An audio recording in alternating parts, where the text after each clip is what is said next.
శ్రావణ మాసం రెండో శుక్రవారం పురస్కరించుకొని మెదక్ జిల్లా రామాయంపేట పట్టణంలోని ఆర్యవైశ్య భవనం మరియు అశోక్ సింగాల శిశుమందిర్ను హైకోర్టు న్యాయవాది మౌనిక సుంకార హిందూ పక్షిత మహేశ్వరి వరలక్ష్మి వ్రతం సందర్భంగా వక్తగా విచ్చేశారు.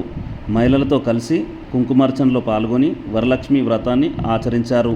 అనంతరం ఆమె మీడియా సమావేశం నిర్వహించి అన్యమతస్థుల దాడులు, దేవాలయాలపైన హిందువులపైన చేస్తున్న వారిని పట్టుకోవడంలో విఫలమైన ముఖ్యమంత్రి రేవంత్ రెడ్డి హిందువుల మనోభావాలు దెబ్బతీస్తున్నారని ఆమె మండిపడ్డారు. ఆలయ పరిరక్షణ హిందూ మహిళలకు ఇస్తే మేము ఆలయాలను కాపాడుకుంటామని ఆమె పేర్కొన్నారు. TSG news Ramayampet.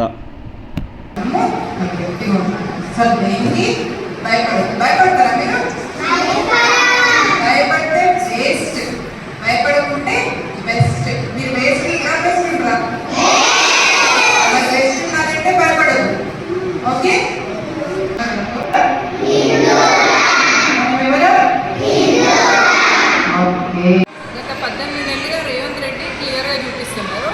ఆయనకి ఇటు ప్రజల శ్రేయస్సుకి చేత కావట్లేదు చేయడము. పోనీ ప్రజల శ్రేయస్సుని అటు మూసీ సుందరీకరణ పేరు మీద వాళ్ళ జీవితాల్ని అస్తవ్యస్తం చేశారు, హైడ్రా పేరు మీద మళ్ళీ వాళ్ళ జీవితాల్ని అస్తవ్యస్తం చేశారు. ఇట్లా వ్యక్తుల జీవితాల్ని అస్తవ్యస్తం చేయడమే కాకుండా హిందువుల మనోభావాల్ని కూడా దెబ్బతీస్తున్న ఈ రేవంత్ రెడ్డి ప్రభుత్వానికి చేత కాకపోతే ఆలయాల పరిరక్షణ అనేది హిందూ మహిళల చేతులకు ఇచ్చేస్తే మేము ఆలయాలను కాపాడుకుంటాం. ప్రతి మహిళ దత్తత తీసుకోవడానికి ముందున్నాం మేము. కాబట్టి మేము ముందుండి మా దేవాలయాలను మేము రక్షించుకుంటాం. రేవంత్ రెడ్డి గారికి దేవాలయాల రక్షణ చేత కాకపోతే మొత్తం దేవాలయాల తెలంగాణలో ఉన్న ప్రతి దేవాలయాల బాధ్యతని తెలంగాణలో ఉన్న హిందూ మహిళల చేతులకు ఇచ్చేసేయండి. తెలంగాణ ఆడబిడ్డలు రజాకర్లను తరిమేసిన వాళ్ళు, రజాకర్లనే ఎదిరించి తెలంగాణను భారత్లో విలీనం చేయడంలో సక్సెస్ అయిన మహిళలకు మాకు రోషం, పౌరుషం, తెగువ ఉన్నాయి. మా ధైర్యంతో మేము మా దేవాలయాలను కాపాడుకుంటాం.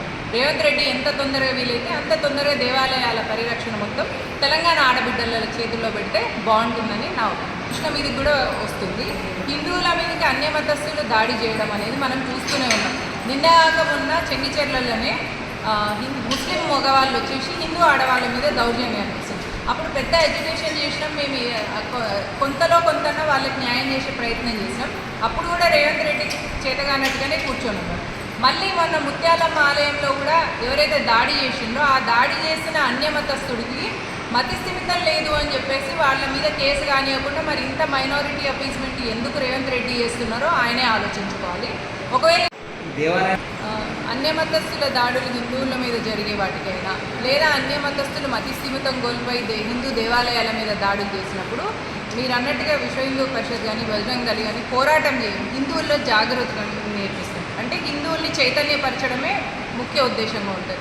మన మీద దాడులు జరుగుతున్న వాటిని ఇంకెంతకాలం సహిస్తాము అనేదాన్ని మనం కూడా తేల్చుకోవాలి. దేనికైనా ఒక లిమిట్ ఉంటుంది అని తెలుసుకున్న తర్వాత ఆ లిమిట్ని ఎట్లా మనం తిప్పికొడతాము అనేది తెలుసుకున్న తర్వాత అప్పుడు మనం ఆలోచించాల్సిన ఒక విషయం ఉంటుంది. సుఖస్య మూలం ధర్మం, ధర్మస్య మూలం అర్థం, అర్థస్య మూలం రాజ్యం. అంటే మన మనోభావాల్ని గౌరవించే వ్యక్తి మనకు రాజుగా ఉన్నప్పుడు అప్పుడు ప్రజల మనోభావాలకు విలువ ఉంటుంది, ప్రజల మనోభావాలకు వాల్యూ ఇస్తాం. కాబట్టి మేము ఆ దిశగా ఆలోచిస్తున్నాం.